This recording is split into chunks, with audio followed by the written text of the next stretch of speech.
Hey, there's the man. Let's see. Can you hear me? Not sure.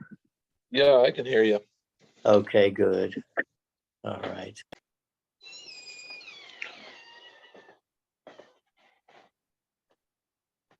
I'll wait for you to sit down.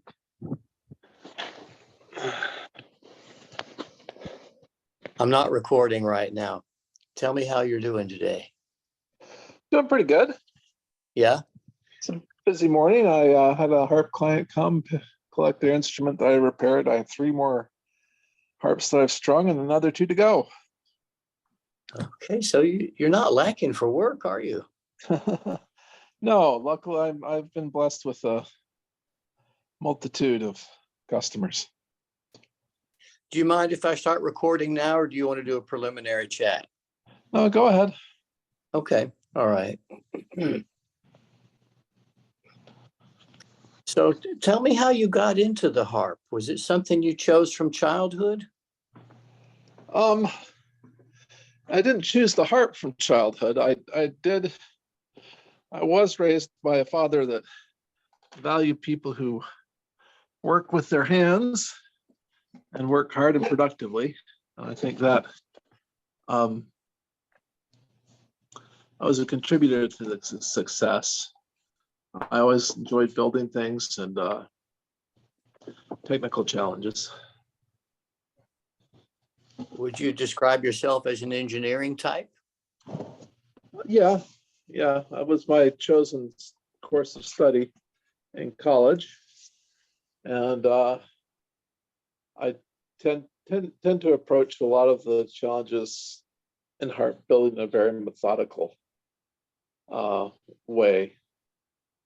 That's one of the. I feel it's one of my strengths. I've been lucky to have mentors that have shown me how to do things, but I've taken a lot of their ideas and processes and procedures, and done a lot of work to try to make them easier, quicker, better, by working with different materials and things like that. Would you say you're a traditionalist, or would you say that you experiment more? It's interesting. I do use a lot of the traditional methods and things that others have abandoned, but it's usually after a period of testing and trying different, see if there's better ways of doing it. And sometimes the traditional ways are the best. Sometimes there's other things, new materials and products that that can be brought to bear that actually work as good or better as the old ones. So were you building stuff before you became a harp builder? Yes. I had been building boats and furniture for about 8 or 9 years. So I built small craft. These are canoes, kayaks, small sailing skiffs, dories, things like that, as well as building furniture. And I think the furniture building gave me some of the finish carpentry skills that you need. And Yeah. building the boats was really helpful because nothing is plumb or straight or perpendicular on the boat. You're working a lot of curves and angles. And you can build harps that they're fairly square. There's a lot of people who do, but I tend to prefer round backs and stay backs, which are more difficult, more challenging to do at first. Yeah, they're more beautiful to look at too. So at what point did you move into harps? And was there like an omen, or did you have an epiphany and say, oh, this is it? I guess I'd been playing the Highland bagpipes for about a year and a half, 2 years, and I was at the Celtic Games, and I saw a little lever folk harp sitting there. It had a back that was kind of stove in. It had some structural problems on the back, and I took a close look at it, and I thought, well, this can't be too hard to build. So I decided to build one, and I built one for my sister. And when another one of my sisters caught wind of the project, she wanted one too.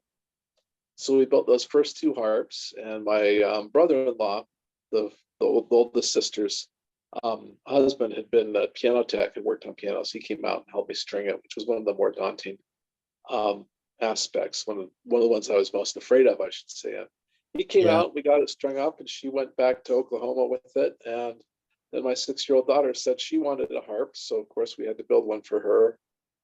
And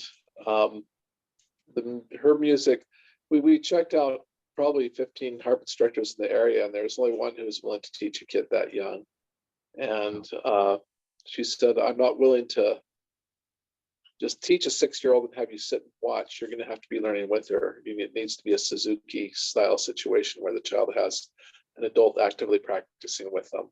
So I had to build a fourth harp for myself. And after we showed up for the third week of lessons with the harps, she mentioned, these harps are nicer than the harps the two of my students have. Would you be willing to build for them? So that started it was a very organic introduction into the harp building world, and that I had clients who spoke to other clients, and it just spread by word of mouth. I've never really advertised heavily. I do have a website, but that's largely informational. I don't buy a lot of ads. I haven't bought any ads in the Harp Journal or some of the publications. I've always had about as much work as I could stand. Yeah. How old were you when that started, when you entered the harp vortex? Well, that was 23 years ago. I'm 58 now, so 23, 24 years ago. So I was probably 34, 35 years old. Okay. Do you still build boats? No. Okay. No, one thing I found is boats are fun to build, but the hours of enjoyment per unit labor that goes into them isn't as high as it is with instruments. With a boat, if you live on the water, it would probably be a pretty good proposition. But we've never been that flush to do that. So then you end up having to strap it on top of a car, load it onto a trailer, and that becomes a whole exercise. Whereas a harp, you can just walk into the music room and start playing it. So you came in from the Scotland side, it sounds like. Yeah, that was just my introduction to the instrument. Although my preferred, a lot of people would say my harps are more Irish in terms of their construction and the audience that they're catering to. There's not big differences between Scots and Irish in terms of the demands on the instrument, though. Do you work with steel strings as well as gut strings? Well, in the harp world, there's wire strung harps. Those may be steel, but are much more often bronze or brass when they talk about the wire strung, the old ancient clarsachs. I've built 2 or 3 of those, but not the vast majority. The other, I just finished 351, I think. We're stringing up downstairs right now. So the other 347 harps, 48, have been nylon gut and fluorocarbon strung instruments. Okay. And do you build with other than wood? Well, yeah. What is the principal material that you built the framework out of? I used more. I probably use more epoxy and fiberglass than the average traditionalist would. And part of that is, that's what brought me to the party, was the ability to use those. And I think they're stronger and better materials. Often it comes down to simple economic calculation. You can use hide glue or yellow glue to fit 2 parts together, as long as the fit is very tight. To achieve that with a round back or a stay back requires, fabrication on some of these parts, an extra 2 or 3 hours of work to get everything to fit together. Whereas you can use epoxy and get those fits within an 1/8 inch or so. And you exchange those 3 hours of work for essentially what's 50 cents or 80 cents worth of epoxy. and it's just a lot quicker. It It's a lot sounds, more way. are they less likely to warp if you use synthetic materials like that? Well, the underlying structure is still wood. Yeah, You have to understand and be aware that wood is going to move as you build yeah, these structures. Um, and in some cases, yeah, the wood will move and cracks will form, but it's not a catastrophic structural problem. It's an aesthetic one. yeah. So you're working well within all the tolerances of the materials. Yeah. Yeah, I get. It's a matter of understanding the materials. There's been long debates, for example, on the harp building form. What's the best glue for building a harp? And the fact of the matter is, on a harp, you have 20 or 30 different kinds of joints, and some types of glue are eminently suitable for some of the joints and kind of crappy for the others. So Yeah. as a result, I'll use four or five different kinds of adhesives. When I put together a harp, I tend to use the adhesive that's best suited to the task at hand, as Okay. opposed to being dogmatic. Yeah, a lot. It seems like a lot of builders get accustomed to using just one or two types of glue, and they understand their working properties. And again, that's where I think I have the engineer's perspective. I'll select the adhesive that is best suited to the job, the fit and finish, of what's required. And do you have you must have a favorite design? Well, the Lucier is my most popular design in terms of the units sold, and it's currently my favorite one to build. When clients call and are uncertain as to what they want, I'll steer them in that direction. How many strings? 34.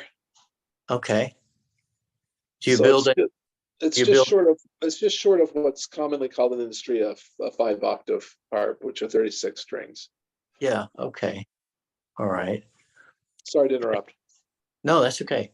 Um, do you do pedal harps as well as standard acoustic, or are we talking about the same thing? Because a lot of people listening in, they'll not be aware of the range of designs and sizes in the harp world. Yeah. Most people are familiar with the pedal harp because that's what they see in an orchestra, and they tend to be, Yeah. 42 to 47 strings. And they're big and they're heavy and they carry Yeah. a lot of tension. They have to be loud enough to be heard over an orchestra, heard in an orchestra, I should say. Whereas the lever harp world, which is where a lot of my business is it's a much lighter instrument. It can, a lot of them are 30 or 35 pounds as opposed to 85 to 110. I happen to build towards the lighter end of that range. Again, that's careful selection of materials and applications of modern adhesive technologies. I'm able to get my designs down to about 17 or 18 pounds, which are about 30 or 25 to 30% lighter than what most other builders were doing when I started back in the early 2000s. There's been a trend for more and more of them to come down because they realize they've got to make lighter. The lighter instruments are more desirable from a customer standpoint usually. Mm-hmm. And I think you asked the question: Do I work on pedal harps? Yes, I do repair work and restringing jobs. I tend to regulation, which is a rather technical, specialized part of harp of the pedal harp world. I tend to use a lady that I've run into who comes over and does the regulation. She helps me do the final assembly and regulation after we've replace the soundboard or a neck. Mm-hmm.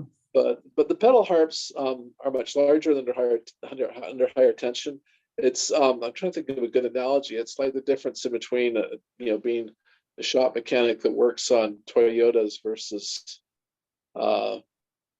big heavy diesel mechanics. Yeah. That work in the repair yard or work repairing like Caterpillar Caterpillar bulldozers. The pedal harps are more involved. They're a lot more work. You're working to a much more challenging set of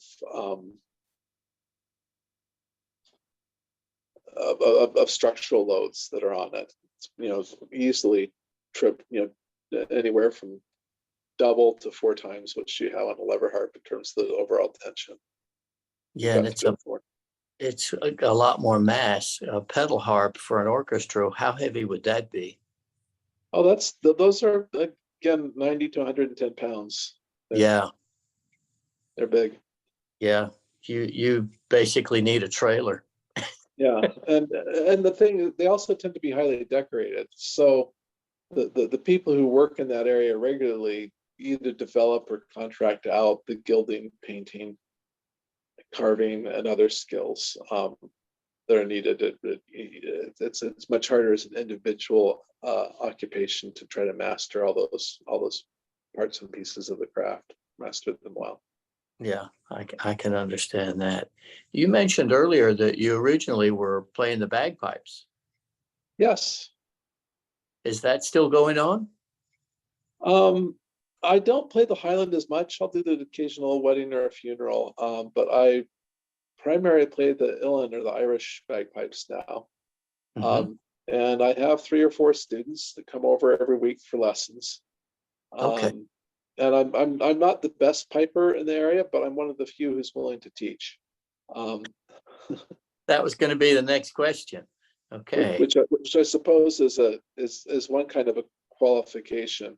The Uilleann pipes are very difficult to learn, and I think a lot of good pipers who could teach, should teach, have trouble or seem to resist the opportunity because an awful lot of people are going to give up, and it requires a certain not social skill. It just requires a certain coping skill to let students go when they're not making progress or no longer interested in the instrument. Is yeah, there's a whole thing with that. I remember when I studied fencing, not with a chain link, but with a weapon. There was a big split in the fencing community between people who were very good competitive players and those who actually were able to teach it. And you may see something similar in the music community.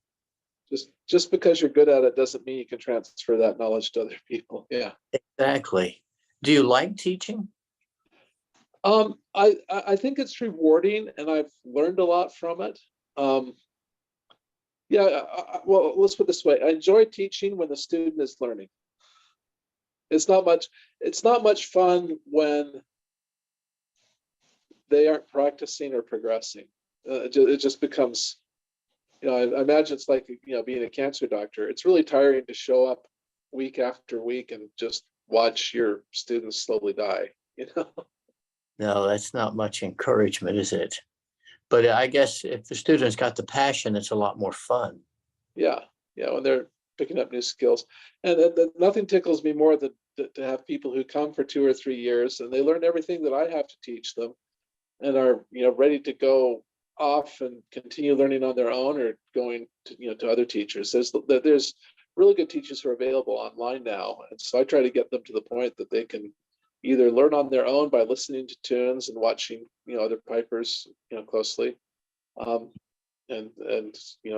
wish them the best of luck that way. What do you think goes missing in online teaching? I've never taken online teaching or given it, so I don't feel qualified to really respond to that. Yeah. Okay. No, interesting. So tell the Uilleann pipes are so difficult that in the first 3 months to a year, it's really helpful to be right there in the room with them and helping them with tone production. And with Uilleann pipes, it's just the pneumatics of maintaining your set, making sure things are airtight, making sure the reeds are set up correctly, and you can't. It'd be very difficult to do that well via Zoom. Yeah, it's a 3-dimensional situation, isn't it? Yeah. Interesting. Have you looked at bagpipe designs of other countries? Um, just casual, learning a bit about them. I know that there's gaitas in Spain, there's sacapipas, doodle sacks from Germany and up to the Scandinavian countries. It's the fairly they're fairly well dispersed once you begin to take a look at it. Everywhere from Turkey to India to all of Western Europe. Yeah, I mean, a lot of people don't. They're not aware that it's a widespread instrument with quite an antiquity. Yeah. So, did it ever occur to you that you should try to make bagpipes as well? um, yeah, there's been times when it's been tempting. I do make bellows for my students, Okay.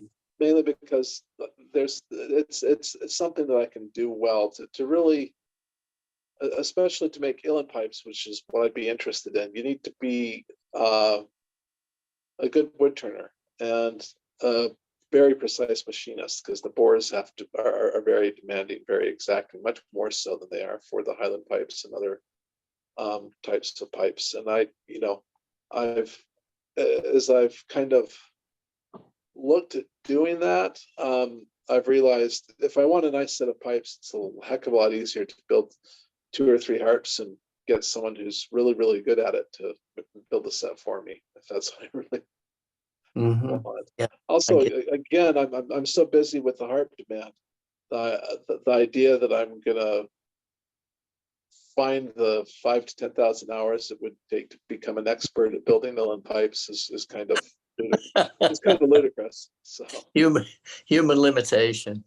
yeah, yeah, How, you have to make hard decisions on any of those. There's things like I do have a 3D printer, and I was thinking, well, I could start making drone sets, which are the easiest parts. But if you're going to yeah. call yourself a pipe maker, you really need to know how to do the chanter and the regulators in the uilleann pipe world. Okay. All right. So it's really a question of time and energy, Yeah. but it's quite a that was quite a learning curve from boat building. But I would expect the old timers were pretty familiar with small boats too. Yeah. Well, and there's Looking a at. natural progression from small boats to large boats. You always, tackle bigger and larger projects. There's a boat designer from England named James Warham who started by building simple kayaks, catamarans. And he talked about the spiral of learning, and that you often come back and revisit the same things over again, but at a higher level, because both your sensibilities and abilities have advanced from the last time you designed or built something. Yeah. And I think that's what keeps a lot of people in that kind of flow state that makes their avocation or vocations rewarding for them, whether it be heart building or mountain climbing, ballet, or surgery. Yeah, that's my experience looking at martial arts and yoga. There's a there's a lamination process as you go along where you keep tweaking. Yeah, it's very satisfying too. How do you schedule your days? That's interesting. I worked as a lobbyist and telecommunications engineer for about 25 years before um, I retired at the early age of 51 from the what I call the office world. And that has given me a lot of flexibility. The problem with flexibility is it can become laziness if you're not careful. Just you don't you don't have to you don't have to do this. And I really only want to work hard on this for 2 hours today. And I do appreciate having that flexibility. There are days when that's important to us. We have a disabled daughter who lives with us.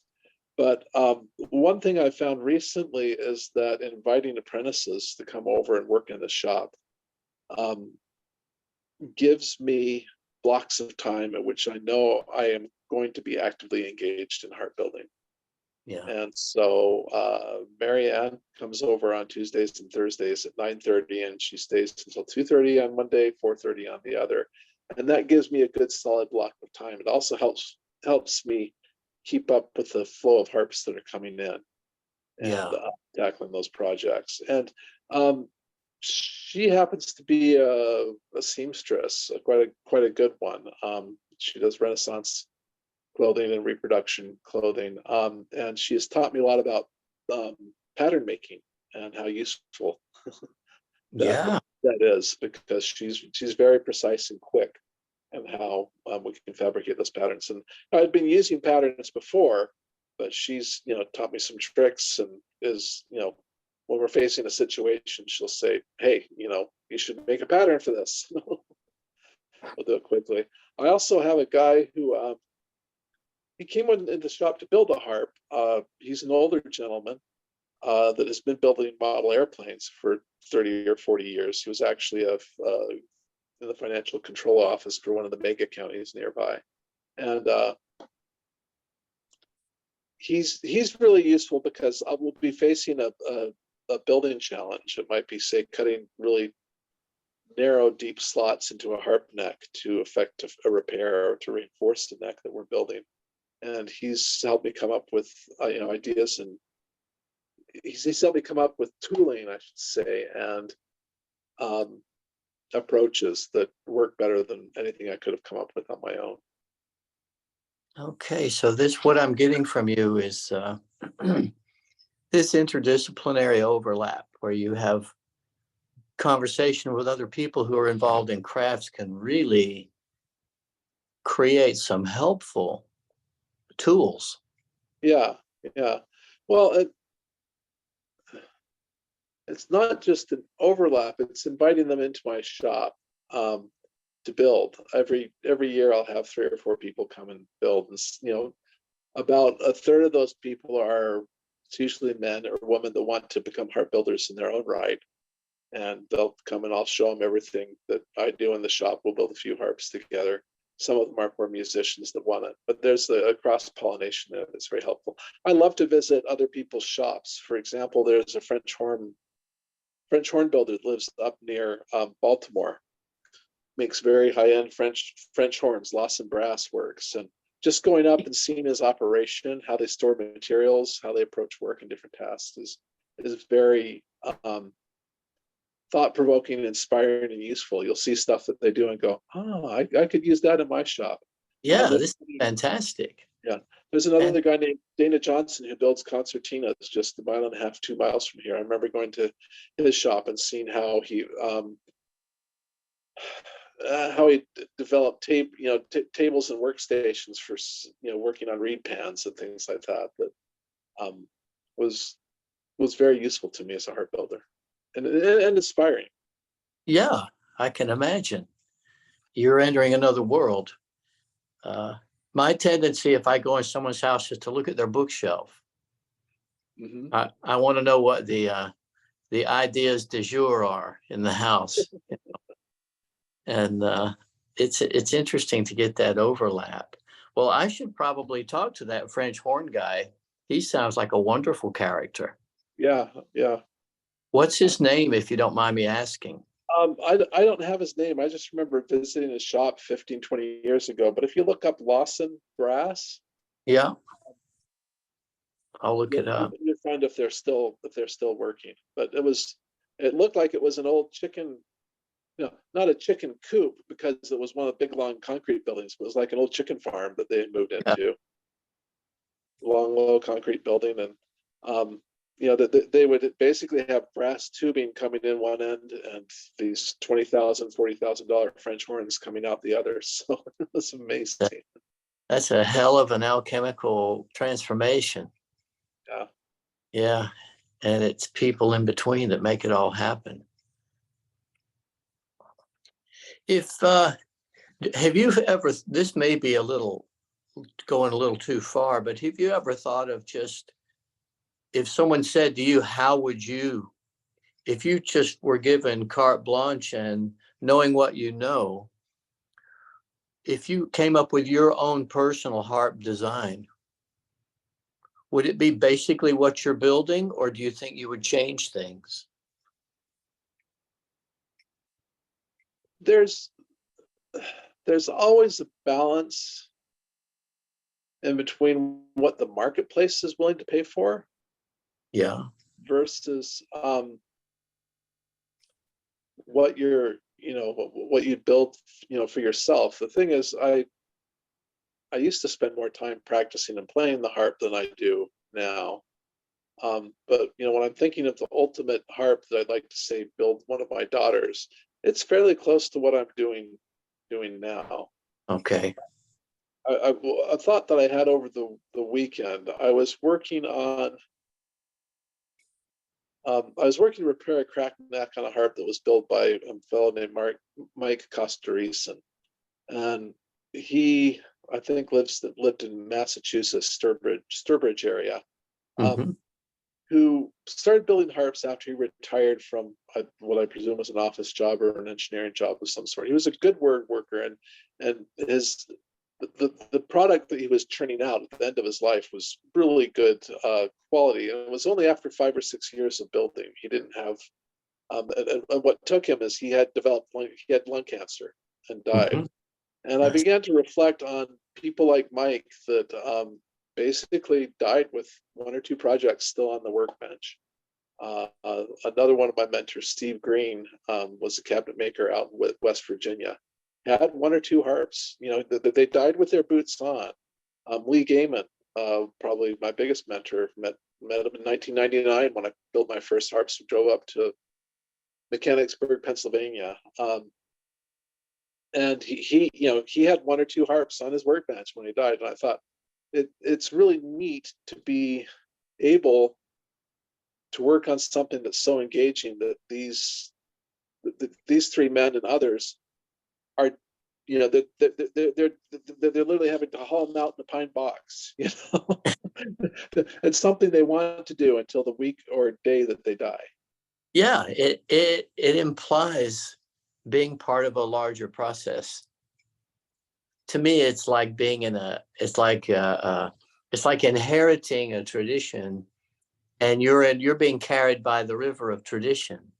Yeah, but which is an interesting thing in the harp building world. When I was first learning, I sometimes contact builders in Europe, and they're very proprietary about their methods and what they use and their designs and how they came up with them. They're a little more open here in the United States, but even here in the United States, there were a lot of the harp builders would be very tight-lipped, close-mouthed, wouldn't want to talk to you until they found that you had something that they needed. It's interesting. This is very much like Asian martial arts, where everyone's got their own secret technique. Yeah. Well, yeah. And what I found is often their secret technique may not be worth a whole lot. But in their mind, it is. As much as it helps them feel more special or expert, it may be useful. Yeah. But in harp designs, once you get good enough that you're doing repairs, you have other people's harps in and out of your shop all the time, and you can measure them and inspect them at your leisure. And one part of, I think, of mastering the craft or becoming an expert is having access to some of those details, but it's a smaller part.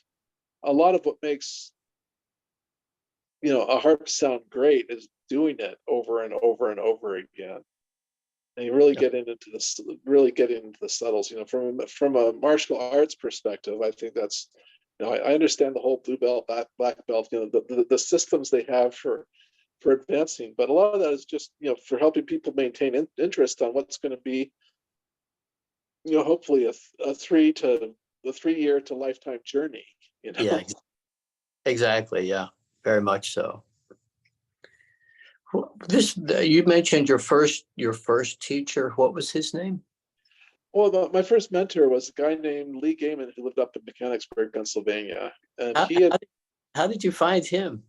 Well, there were online forums on how to build harps, and so when I found that he only lived 2 or 3 hours away and it was up in the direction I needed to go to buy lumber, I said, "Hey, can I come visit your shop?" And he said, "Sure." He was very open and willing to show the things that he did. So he for example had started building roundback harps, and he had tried wooden mold and some other things, and had, finally decided that he needed to build a foam mold to make that work well. And Oh, so I found myself on my second visit to his shop with these huge big pieces of foam molding and a great big long hot wire. It's basically like a bow saw that's about yeah. 5 long that you put enough current through that it gets red hot. That we're making our own molds, and we're looking at each other over this 5 foot mold because he was holding one end of the saw, I was holding the other, and we're dragging it slowly as it's burning through the foam, and there's toxic fumes coming off both ends. And he had this kind of evil, mischievous grin on his face. And I said, What? He said, "If there's anything more fun than this, I don't know what it would be."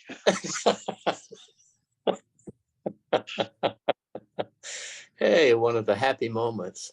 So that was my memory of Lee Gaiman. And in terms of the number of harps that we built, I think I eclipsed him by the time I was in the fourth or fifth year of building, because he had his gardening and school programs that he'd teach a log to lute program. Um, he was building hammer dulcimers. He was in 2 or 3 music groups. He sang in the um, not Lutheran, I think it was the Presbyterian church choir.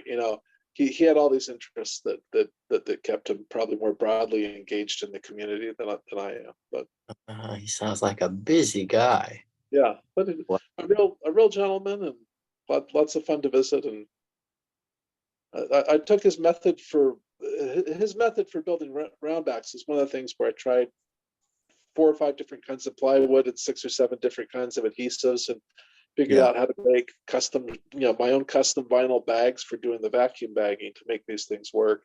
And then yeah, I took that back to him, and that was one thing that opened a lot of doors for me. Later, a year or two after that, Larry Fisher, who probably builds some of the most expensive lever harps in the world today up in Canada, um, was complaining about how long it took him to make a round back on one of these discussion groups. And I said, well, it takes me about 4 hours. And so the very within a month or two, he came and visited my shop, and I actually made roundbacks for him for about 2 or 3 years. And we ended up stealing a lot of each other's best ideas for harp building as we collaborated um, in that partnership, where I'd build the backs to his harps, and um, he critiqued my designs, and he saw the neck pillar joint that I do was in his harp. It was in Mike Costerison's harps when I was working on today. That a lot of them have adopted that method.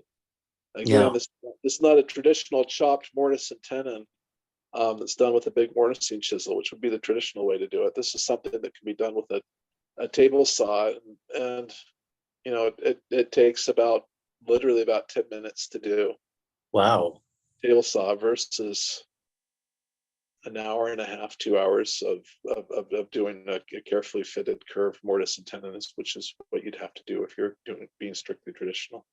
yeah, okay. What a change. Yeah, What a time saver. Good grief. That adds up in the big picture. yeah.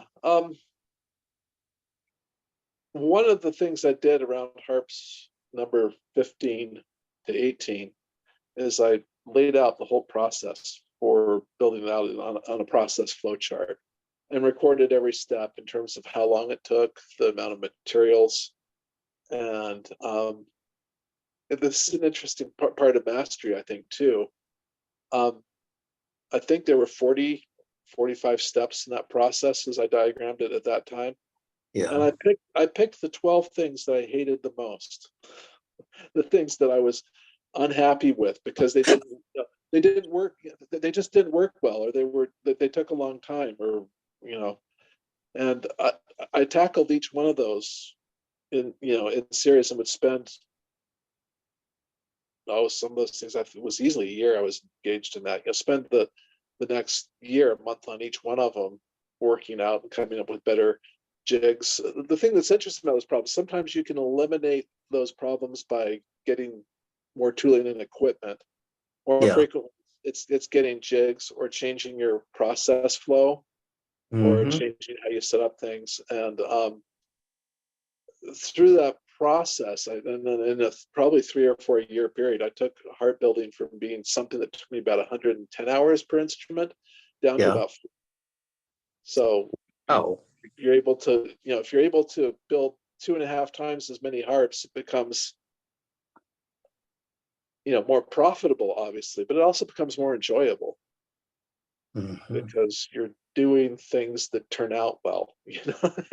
Yeah. And Like there's something that, you know, baking gets really frustrating if all your cakes are falling or taste yeah, crappy. yeah, I get it. And I do bake, so I really get it.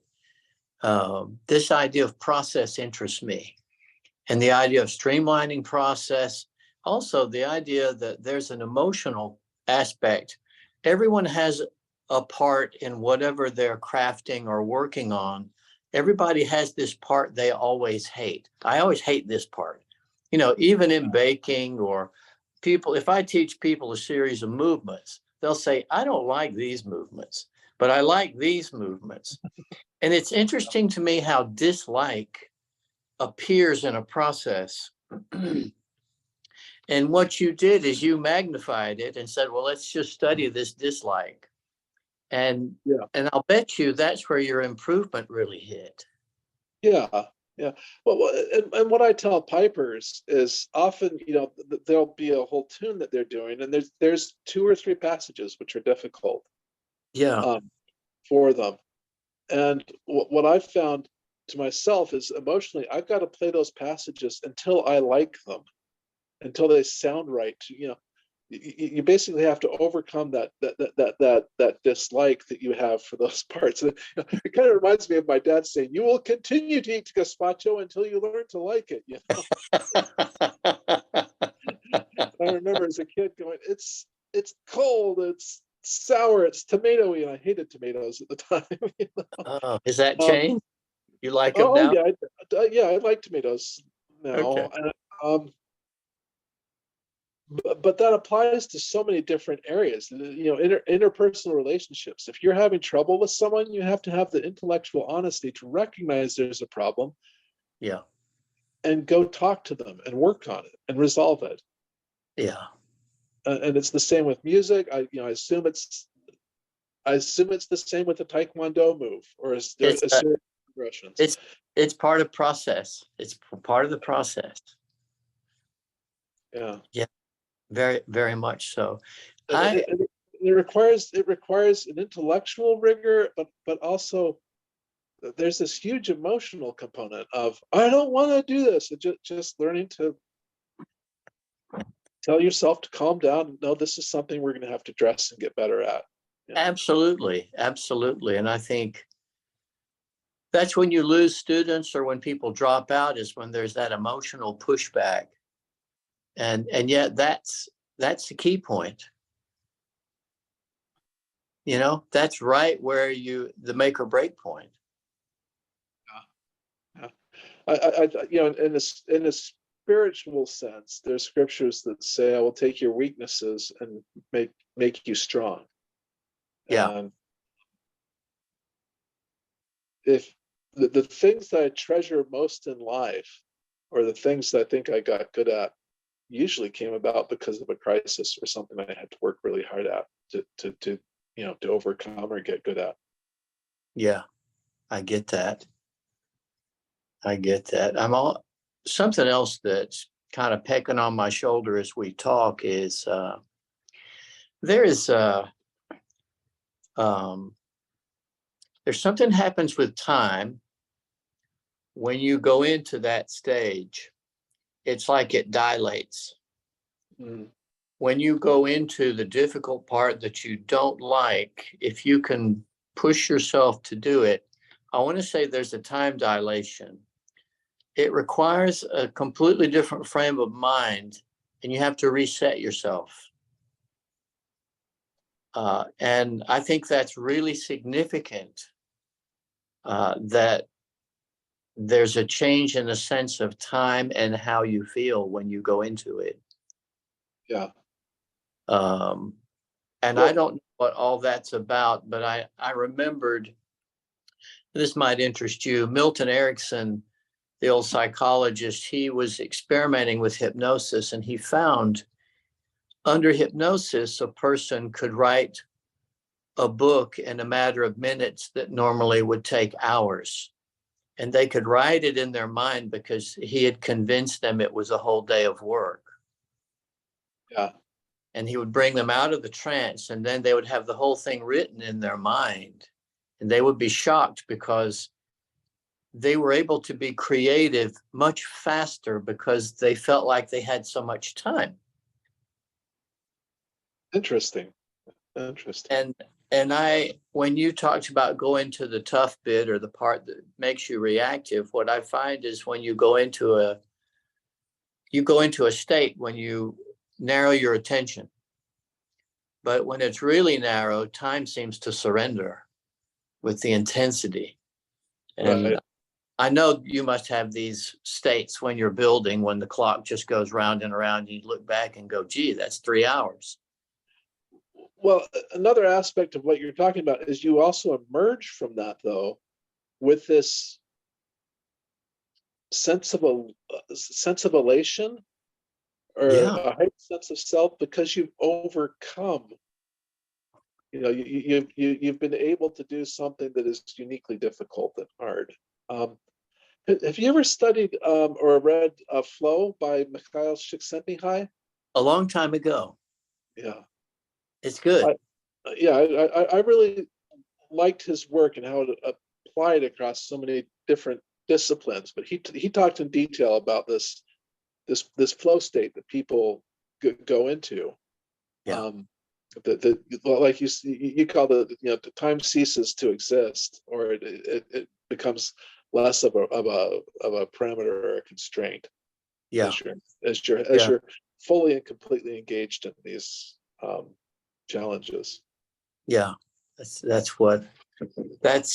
something that interests me, because I feel like there's a lot of self-imposed limitations people are not completely cognizant of. And if their attention shifts, their potential escalates. And for me, it's always been a question. At one time, you see, I studied in Asia, and sometimes with a Chinese teacher, they will give you obstacles. They will make the teaching more difficult on purpose. And what I realized was the student already brings their own obstacles to the table. And so I never felt like I needed to make things more difficult, because I felt like there's already so much twisted metal a person brings to the equation in the first place that they need to overcome. So, well, in American terms, we bring so much baggage with us, we don't need any more pile on. that's my impression. So eventually in my learning protocol with physical arts, I got very interested in how fast I could teach something, because I found a lot of people were introducing extensive processes that weren't required to learn whatever it was. I could teach a 6-year-old to throw a javelin, whereas a 16-year-old wanted a long explanation. Yeah. So have you found that as a teacher, that there's a particular, I don't like the word simplified, but I could say efficient. There's a particular approach to teaching that can save the student a lot of difficulty, and the teacher too? Yeah, there is, but there are so many of those techniques. I mean, one thing that surprised me as a teacher is you approached the challenge of saying learning to play the uilleann pipes through one path. Yeah. It happened to work for you. Yeah. The person before you as a student often has an entirely different set of baggage, an entirely different set of skills, things that they know. And Yeah. and one of the things that keeps me engaged in teaching is as I teach different students is helping identify what works for them. Okay. And that requires being willing to try different and new and silly things. One of the techniques that I found was that was really kind of counterintuitive is you talked about talking them through it and talking through all the logical reasons why Yeah. they'd approach a passage they were having trouble doing, Right. and you could clap out the timing, do slow motion with the fingering and what's supposed to be happening there, and they would still get the same thing and screw it up the same way over and over and over again. And I got so frustrated with one student that I said, "No, we're going to sing it." "Oh, I can't sing. I'm a horrible singer." I said, "Well, it doesn't matter how well you sing it. We're going to sing this passage." Yeah. And it took us it took me longer to convince him to sing than the Hmm. 4 or 5 times it took us to actually sing that passage through. Yeah. And then when he played it, perfect, no errors. So, Okay. so his mind, his mind had been tripping on the mechanics of it. Once it was in his head what it was supposed to sound like, and that his mouth could produce it, Yeah. it flowed through. When you play the uilleann pipes, it flowed through his arms and elbows and fingers, and Yeah. everything. He had to be able to speak it into existence. Yeah. Interesting. Well, that's a very biblical slant to things. Yeah. Interesting. Um, Uh-huh. and as I teach different students, or I have different people come to my shop to learn how to build harps, one of the exciting things for me is I can connect with them on, with that experience. Some of my, when an older guy comes to the shop that has a lot of life experience in one area, I can talk, I can speak or make, what would you call it, parallels to what he's learning, what he's doing, Yeah. or how I approach something. And when I'm teaching uilleann pipes, the way you teach a 6 or 8 year old is, you mentioned this earlier, is very different from. For me, it's really nice to have someone in there, a kid or people in their 20s, because their mind is so plastic Yeah. that they can pick it up. Whereas with older students, it's some I think sometimes they make it a slog, but Yeah. part of that is just the hardening of the mind and what they think their capabilities are. Well, I also feel like the way the educational system conditions people is this idea that well, first the idea that it's difficult, second the idea that certain things always invariably require a long process when they may not. Yeah. I think those are issues. But as you speak, I'm very interested in how we assess students for a task. And there's a criteria, and a lot of it's unspoken because we have to figure out, well, obviously there's age variables, but there's also disposition or predisposition.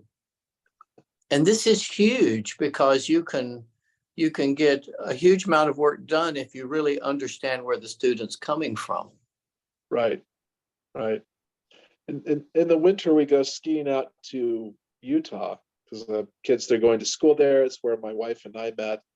Her folks have a condo, and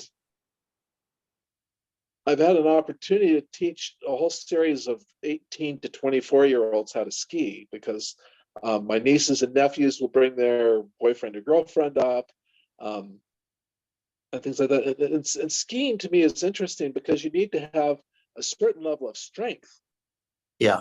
just to fall over and get up and fall over and get up, and you're basically lifting 10 or 15 pounds of equipment off the mountain and bringing it back down again when you're doing turns and things like that. Yeah. um, so there's that, you have the physical strength to do it, but there's other people that are just terrified of sliding, that loss of control, They hate winter sports. It's the skating and the sliding thing. So they need to overcome that. And then particularly when you're skiing, you're going down the hill and you're literally, if the mountain is like this, you're literally jumping off away from the mountain to make the turn. Yeah. And one of the reasons kids are so good at it is they don't realize, they don't have that terror built in. Realize this is not, and they can pick up on it. But as you're teaching skiing, you realize that a good skier has to have a whole bunch of these skills. And then there are people like my daughter who are just really, they're just naturally, they can understand the situation and how fast they can approach turn and exactly where they need to, do the different motions to make a turn down a bumpy mountain. Yeah. And it just all comes together. I'm thinking in martial arts, it's probably the same. As your opponent is doing this or making this motion, you see out of the corner of your eye and can prepare and automatically do. There's a lot of peripheral setup, large field sensing. And I know that's true in all tasking, but if you're not aware that, how can I say this? If you're not aware that the initial situation directs a whole chess game, if you're not aware of that, you're forever trying to just track one domino falling to the next, when in reality you're entering a whole world, and the initial setup in the corner of your eye begins everything, a whole sequence. Well, I'm laughing because I'm imagining that person.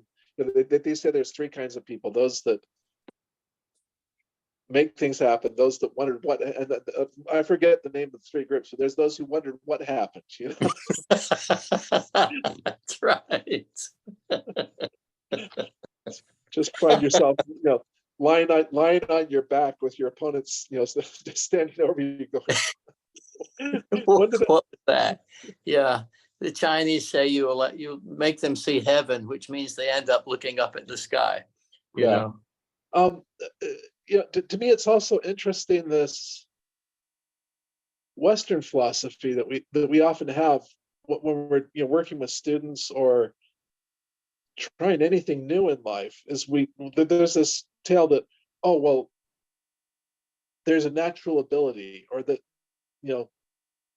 I'm no good at this because I have to work at it to become better. And there was an article in the Washington Post. They were talking about a person who went to Japan to teach English and was observing the teaching in schools there. And they would put, you'd never do this here in the United States. They would put the student up in front of the chalkboard and present him with a problem, and he'd have to figure it out while his classmates encouraged him. And in Japan, they'd encourage him and say, "Come on, you could do it," and being stumped. And just at second and third grade level, they'd had these kids up there working and slaving on these problems for 10, 15 minutes at a time.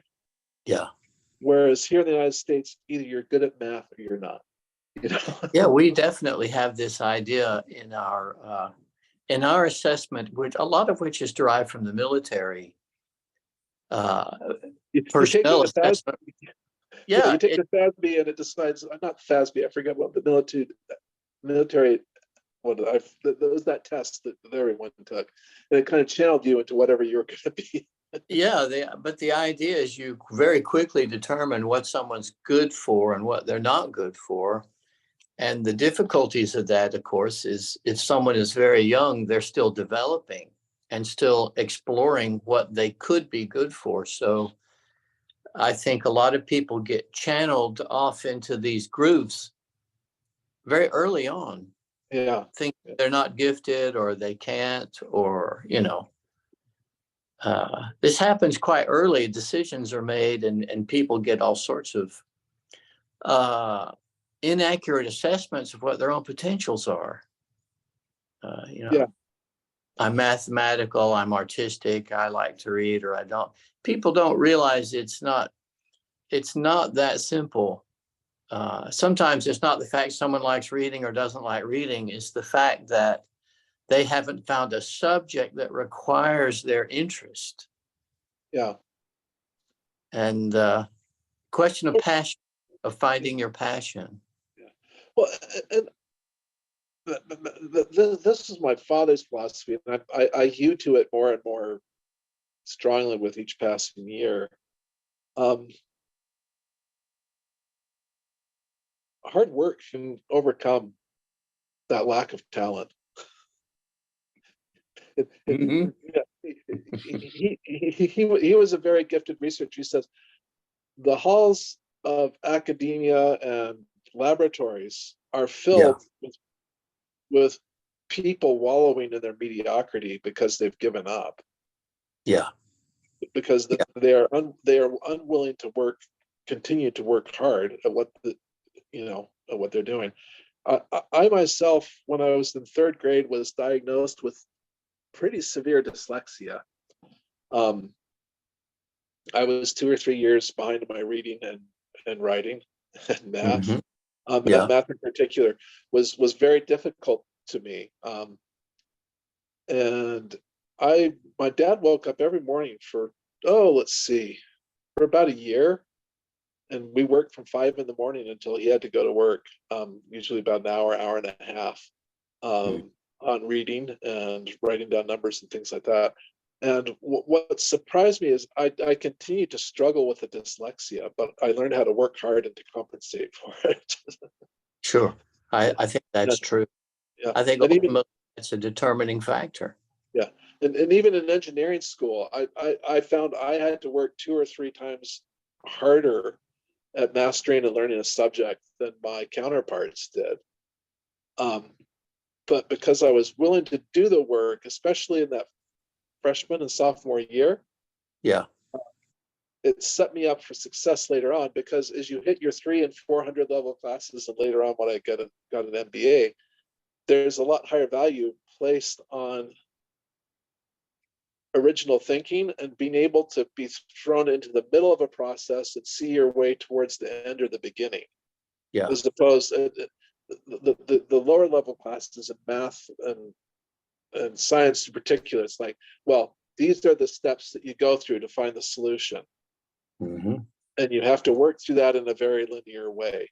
And I Right. struggled with that. But in the 300 or 400 level classes, they're saying, oh, we're starting in the middle with these facts. Can you tell me where this started from, or what the solution is at the end? Yeah. You get to think for yourself. Yeah. Yeah. And they're expecting original thought. They're expecting you to think in new and unexpected ways that other people can't grasp or can't see. And it became a real strength. And that may be some of my native stubbornness on Harp building and construction. To draw this back to the thing is, I tended to read what a lot of people were saying, like our soundboards must be built out of Sitka spruce that was harvested on the North Slope, Yeah.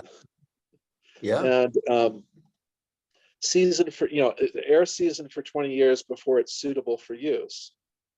And as a skeptical engineer, I'd go, well, it has to be perfectly straight grained. It has to be quarter sawn, and they have a whole list of requirements in the guitar and violin world, and that's why you have to use tone wood, which costs 15 to 20 times what anything else does. Mm-hmm. And what I began to do as an engineer, go, well, and maybe this is having a dad who was a researcher, begin to question, what you're being said or what the tradition is, and saying, well, what's important here? Yeah. It's important to have something that is really strong, and slow growth trees tend to be stronger. Mm-hmm. Um, it needs to be stable, which air seasoning can do, but if you get it down to 14% moisture content, it's pretty much indistinguishable from the other stuff, and just begin to really question and test and see what's really required for the situation, for any situation at hand. And I've been able to develop alternative materials and sources and things like that when other builders have basically given up or gone out of business because their Sitka spruce supplier from some area in British Columbia folded up business, and they don't know where to get it anymore. Um, you learn to look to other sources. Yeah. And originally, all craft was local. So it had to be Yeah. sourced from what was handy. Yeah. Yeah. And everything that we have as far as a wisdom school usually sprang up as a regional phenomenon. Yeah. Well, one thing my apprentice Marianne, she's studying lace and bobbin and lace making, and it's one of the key areas that developed here in the United States. The United States was in Ipswich. I'm trying to remember if it's Massachusetts. And at one point, there were, I think 600 households in the area, and about 589 of them were all involved in lace making in one form or another. And all the patterns they'd come up with and used, or most of them, were a result of someone sending a sample book from England over to the president's wife. Interesting. So they had basically a sample book of all the different styles, and someone got a hold of that and basically backwards engineered, and it became that center for lace making. And it did get transferred, but it wasn't a simple direct transfer. Yeah. Okay, interesting. That's a commentary on ideas. Yeah. Well, when you talked about being driven to a specific area and areas, I think about instrument building. A lot of the German and French violin making, it would, they'd come from a certain city or two. Yeah. And often there would be people in the surrounding area that were engaged in different parts of manufacture. One little farmer village would do all the carving for the scrolls on the violin. Another one would specialize in making bodies. Another one specialized in making bridges and things like that. Mm-hmm. People would basically spend their non-farming hours in the winter months basically making violin parts, which would be sent to a central point for a known and recognized shop to fabricate that to hundreds of instruments that would go out every year. So yeah, it reminds me of a steam engine shop I know of that's still in Switzerland in winter tour. And I had gotten a steam engine when I was 10 years old that was made in West Germany. And I was missing a piece. I've still got it. So I went there. And they actually had the model that I got when I was 10 years old, and I could get a whistle, a steam whistle, to replace the broken one.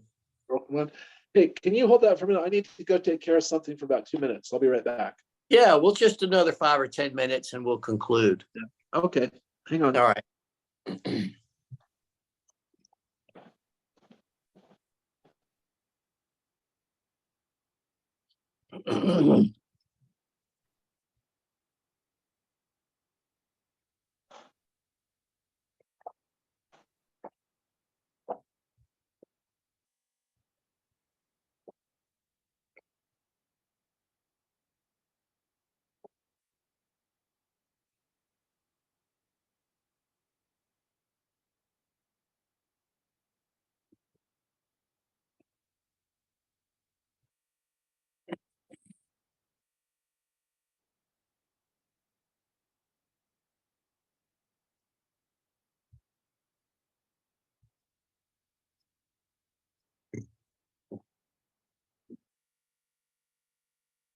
Hmm.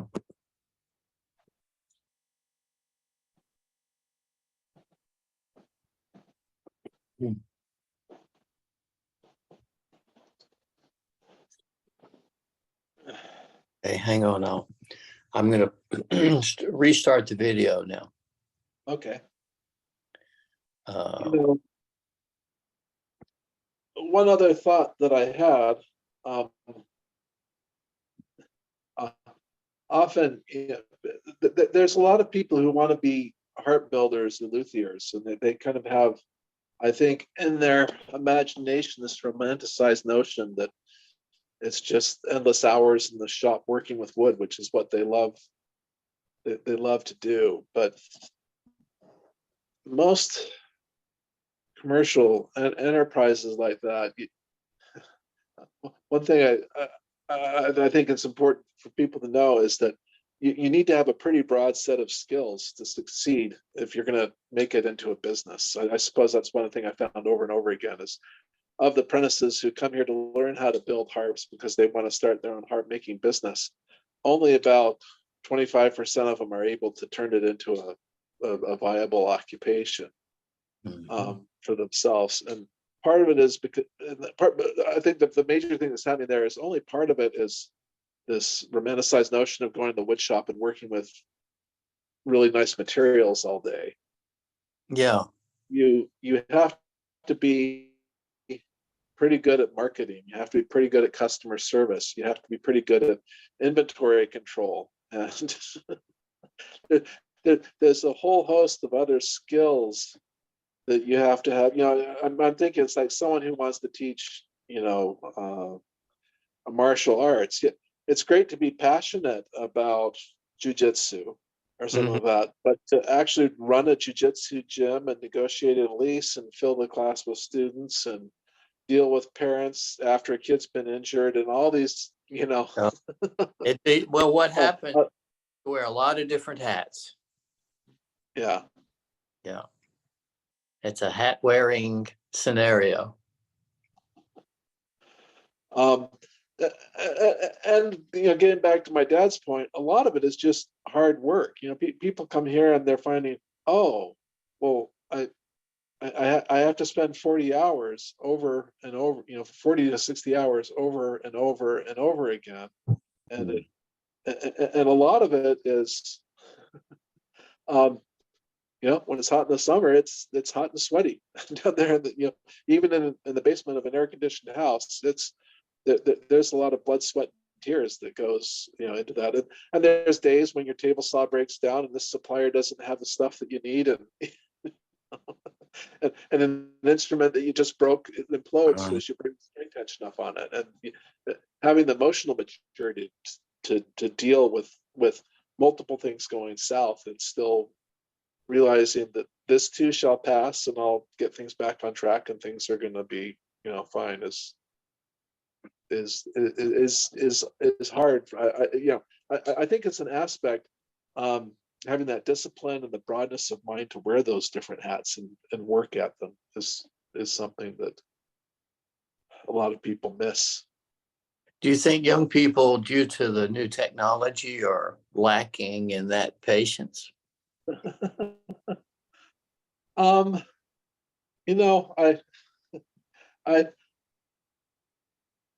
I look back at my parents and grandparents who, I'm sure in the 1910s and 20s when they introduced the Lindy Hop, thought for sure the world was going to hell in a handbasket. Yeah, it's always going to hell in a handbasket, isn't it? I think every generation looks at the one coming behind or the next two or three coming behind and going, Sure. oh yeah, civilization as we know is going to end. Yeah, of course. They're having worked in the mobile telephone industry where companies blatantly and obviously that their business model depended on having teenagers who are addicted to the overuse of cell phones. Absolutely. As part and parcel of their business model. Yeah. And I represented those companies in the cell phone industry. I do find it worrisome, but I think we over worry every generation that, given enough time, 25 or 30% of those kids are going to realize they need to get expert at something. They need to work hard. And they'll save, they'll figure it out. There's people who do that, and the others will end up pouring on welfare or whatever, whatever dustbin society kind of relegates them to. But there's always kids who are gonna do it. Yeah, but yeah, especially the young guys that come here, it's like, no, you don't understand. You've got to work hard and be smart. And the other thing is, you're going to have to work at it for 2 to 10 years. Yeah, the time factor is huge. And part of that is it takes that long to get your 10,000 hours and expertise in it.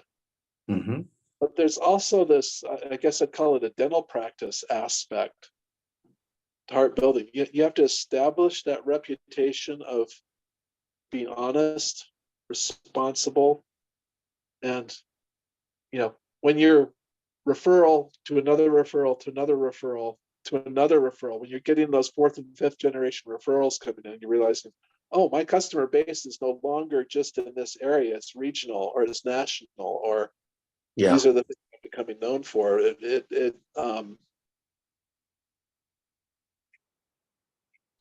It's a lot easier to believe in yourself, when you realize that people are It takes, people that you does never take, knew are popping out of the woodwork. Yeah, people you never knew are popping out of the woodwork, presenting you with challenges. That's the other thing, is realizing that there's some customers you don't want. There's some repair jobs which the kindest, gentlest thing you can do to them is say, you've got to let this go. or, or just let it sit in the corner as a pretty artifact of something that once made music, as opposed to. yeah, I can imagine there is that point. And when sentimental values attached to it, you have to say that's what it's good for. Yeah. Oh, and if they're willing to pay the shop rate to have it done and fixed up, then that's fine. But there's even times, even then, it should be preserved as a historical artifact as opposed to being redone. Yeah, I'm reminded of two things. One was when I was much younger, I took a violin to be repaired, and they wanted to charge me more than the value of the violin after it was repaired, but they didn't tell me so till I went to pick it up. Uh-huh. So I let them keep it. The other was the man in Zurich, Switzerland, who repairs teddy bears, and people bring in their broken and torn implements from their childhood, and he sews everything back together and patches it and makes it all new again. And this guy, this is his full-time job, is teddy bear repair, stuffed animal repair. I was mesmerized to see his shop. Yeah, I don't know. There's the scene from Toy Story where the old man comes in to fix up Woody for sale. And he's this teetering old man with a little cart behind him, and he's sewing arms back on and touching. Yeah, it's Pinocchio all over again. Yeah, truly. Well, this has been much better than I expected. I expected kind of a nuts and bolts interview, but I was really glad that you were willing to flex and talk about a little bit about music and teaching and overlapping disciplines, and the role of time and things about student assessment, the whole ball of wax that's involved. I was really intrigued to hear how multifaceted your own interests are, because obviously that's affected what converges in your harp making. And well, we didn't even talk about high wheel bicycles, but anyway. Is that in the equation? Yeah, I have 4 or 5 downstairs, and I've done everything from fabricate seats to them to I actually hit last August by a guy going about 25 miles an hour behind me in a car, and just got that bike back and fixed. But I enjoy riding high wheel bicycles, which is fun. Are they appear to be quite fast? Yeah, they can. I've been moving easily 22, 25 miles an hour down the road, just as fast as I do on my my road racing bicycles. So Wow. Okay, so we may have to do another interview on high wheel bicycles. And yeah, well, that's more of just a hobby. Yeah, I get that. I get that. Well, Rick, this has been a lot of fun. What this will do, this will go on to my alternate interest list on my personal website till I get the new Wisdom Archive website up. And then I'll transfer the interviews that I'm doing now to the Wisdom Archive. And just so you know, the Wisdom Archive is divided into tracking, which is animal tracking, hunting, and all sorts of things related to anything connected to tracking. Gardening is the second. The kitchen is the third. The fourth is story, sacred and profane word. The fifth department is music. So you'd kick in there. The sixth department is movement, martial arts, folk dance, you name it. Seventh is craft or making stuff. So you fall into that category as well. And obviously all of these are worlds. The eighth is what we call traditional medicine, but that's ethnobotany and things related to that. It cross references into the kitchen, as you can imagine, and the garden. Right. The ninth is what I'm loosely calling oracle or spiritual, but it's basically when people evolve rituals of one kind or another. So it can be, you could call it shamanism, or you could just call it intuition, but every culture has a version of it. Second sight is what they'd call it in Scotland. Yeah. It's kind of the psychic component of all these things when they get moving. So that's Well, my of what's that, happened. yeah, that's interesting. I just wound up 5 years serving as a Mormon bishop, which is it's more like being a parish priest. And you have you're responsible for a congregation with about 400 people. Yeah. In it, and that's a 5-year assignment. And what I didn't appreciate, it really hit me hard when I think I was doing my 5th or 6th funeral. As you're organizing these, you realize this isn't for the dead person. Right. It's for their family, and it's for the community of friends around them. And you're creating a set of rituals and reassuring things that help them deal with their loss. So. Yeah, and also integrate their history. There's a continuity there that's really precious. Yeah. And as odd as it is, a lot of people who normally don't talk, they will talk at a funeral. And there's an ice-breaking quality, there's a healing quality, there's all sorts of odd syncopations that occur at funerals that don't occur at any other time. Well, I'm laughing because the old joke about a guy at his own funeral saying, why did you wait for me to die to say all these nice things about me? Well, unfortunately true, yeah. Well, Rick, if you're up for a second interview, we might do one later on if you're game. Okay, I think I'd be up for that. I don't have a date yet. I'll harass you further for a date at your time. Just ping me back in, I don't know, 2 or 3 weeks, and we can set up a time. All right. Now, if someone wants to contact you in regard to harps, what's your best contact? They can email me, and you have my address. Okay, and it's Rick Kemper, Kemper. That is correct, sir. Okay, and let me see if I've got your. I've got KemperFW@gmail. That is correct. Okay. All right. Well, we'll leave it at that. And I'm very interested that you've got this integrated priestcraft in your palette, and that would also be, to me, a very valuable conversation in regard to the archive. Yeah, there's a lot of productive stuff there. What I call the inspiration process. Yeah. Often people are facing huge problems in their life they need to take to the Lord, take to God. Yeah. And there's this act of meditating and thinking and reflecting on it.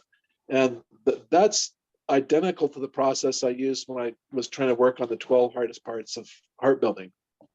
Yeah, okay. Is you'd approach that problem, and sometimes you just have to let it kind of sit on your brain and it'd be that thing that you wake up at 5 a.m. and think about for an hour, Okay. before you fall back to sleep.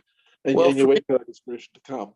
Yeah, well, for me, this is the kind of dialogue that fits in well with the whole idea of a wisdom archive. Yeah. Because now spiritual and the physical are meeting, but they also have a very genuine appearance in craft, where the rubber meets the road and it's a hard reality. And Yeah. where when people collide and have to come to some point of contact, that's amenable. All right, boss. Well, I'll let you get back to your You take care. Have a good lunch. life. Yeah. Okay. And thank you for your time, Rick. Okay. And I'll see you later.